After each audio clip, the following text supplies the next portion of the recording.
Everyone, welcome back to my channel. আমি তোমাদের শ্রেয়া চলে এসেছি আবার একটা নতুন ভিডিও নিয়ে। তো আজকে সকাল 4টা বাজে, তো কোথায় যাচ্ছি সেইটা দেখার জন্য কিন্তু পুরো ভিডিওটা দেখতে হবে। So let's go with me. সকাল সকাল রেডি হয়ে নিয়েছি আর দেখো গাড়িও চলে এসছে। তো চলো দার্জিলিংয়ের উদ্দেশ্যে এবার রওনা হওয়া যাক।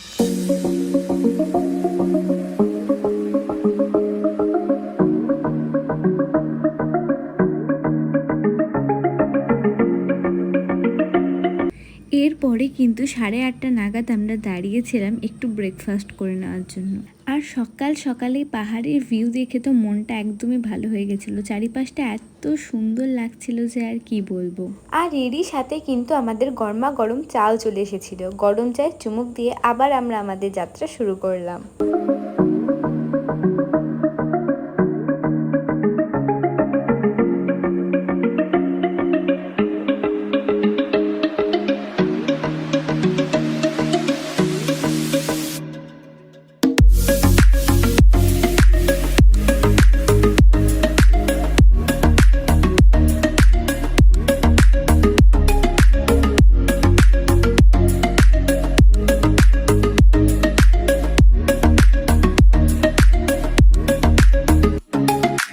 যেহেতু সেই দিন বুদ্ধ পূর্ণিমা ছিল, তাই কিন্তু দার্জিলিংয়ে সকাল সকাল এই বুদ্ধ পূর্ণিমা উপলক্ষে র্যালি বেরিয়েছিল। আর এই এত সুন্দর দৃশ্য কি আর গাড়িতে বসে দেখতে ভালো লাগে? তাই কিন্তু আমি গাড়ি থেকে নেমে পড়েছি এই পুরোটাকে ক্যামেরাবন্দি করার জন্য।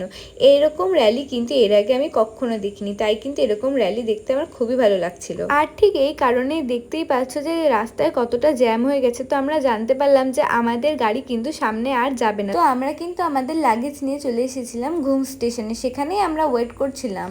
অবশেষে আমরা কিন্তু আমাদের হোটেল পেয়েছি। সেখানে গিয়েই দেখো ব্যালকনি থেকে তোমাদের দেখাচ্ছি যে রাস্তায় ঠিক কতটা জ্যাম।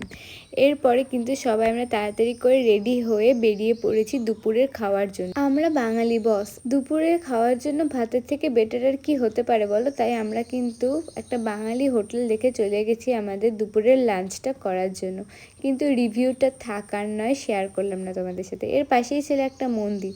বুদ্ধ পূর্ণিমা উপলক্ষে কিন্তু এখানে খুব সুন্দর করে সাজিয়েছিল, দেখতেই পাচ্ছ কতটা সুন্দর লাগছে দেখতে। এরপরে কিন্তু আমরা দাঁড়িয়ে পড়েছিলাম এখানে প্রসাদ খাওয়ার জন্য। আর দেখো কত কিছু দিয়েছে, চিপসের প্যাকেট থেকে শুরু করে কিন্তু অনেক খাওয়া দাওয়া ছিল। আমরা সবকিছু ট্রাই করেছি। এছাড়া কিন্তু এখানে জুসও ছিল, স্পেশাল জুস।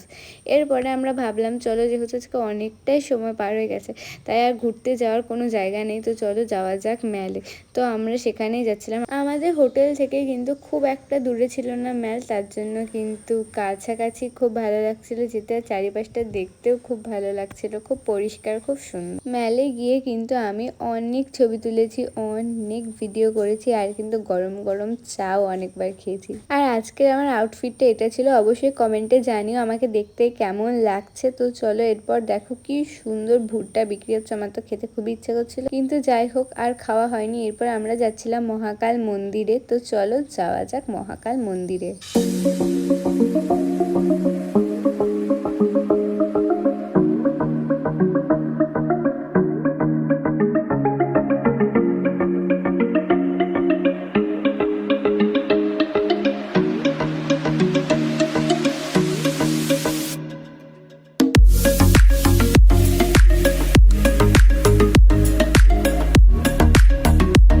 রাস্তায় যেতে যেতে তো একদমই অবস্থা খারাপ হয়ে গেছিলো, কিন্তু এত সুন্দর দৃশ্য দেখে সত্যি আর কিছু মনে হচ্ছিল না। এরপর আমি একটু রেস্ট নিয়েছিলাম, তারপরে কিন্তু চলে গেছি একদম মন্দিরের ভেতরে।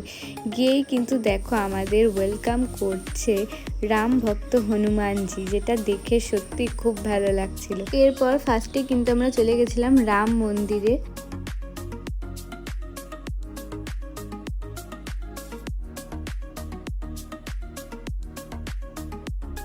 তার ঠিক পরেই কিন্তু চলে গেছিলাম শিবলিঙ্গ দর্শনে।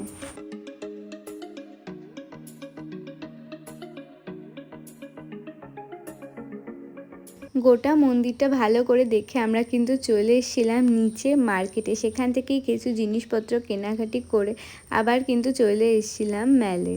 যেহেতু বেলা পড়ে গেছিলো, তাই কিন্তু হালকা হালকা ঠান্ডা লাগছিল। তাই এই ঠান্ডা থেকে বাঁচার জন্য কিন্তু গরম গরম চাও খেয়ে নিয়েছি। এরপরে আমরা সবাই মিলে বললাম যে চলো এবার হোটেলে যাওয়া যাক। কিন্তু দেখো কার সাথে দেখা হয়ে গেল। This is called Turula. এরপর কিন্তু যথারীতি আমরা হোটেলে চলে এসেছিলাম এবং আবার সন্ধ্যা 7টার দিকে বেরিয়েছিলাম ম্যালে যাওয়ার উদ্দেশ্যে। আর দেখতেই পাচ্ছ ম্যালে কী রকম ভিড়, প্রচণ্ডই ভিড় ছিল। আর হোপের সামনে তো স্পেশালি এত ভিড় ছিল যে ছবি তোলার কোনো চান্সই ছিল না। এই সমস্ত কিছু পরে কিন্তু চলে এসেছিলাম আবার হোটেলে খাওয়ার জন্য। তারপর খেয়ে দিয়ে কিন্তু রুমে গিয়ে ঘুমিয়ে পড়েছিলাম। তো আজকের ভিডিওটা এইটুকুই ছিল। ভালো লাগলে অবশ্যই লাইক, কমেন্ট, শেয়ার আর সাবস্ক্রাইব করতে কিন্তু একদমই ভুলো না। দেখা হচ্ছে আবার একটা অন্য ভিডিওর সাথে। এখনকার জন্য বাই বাই।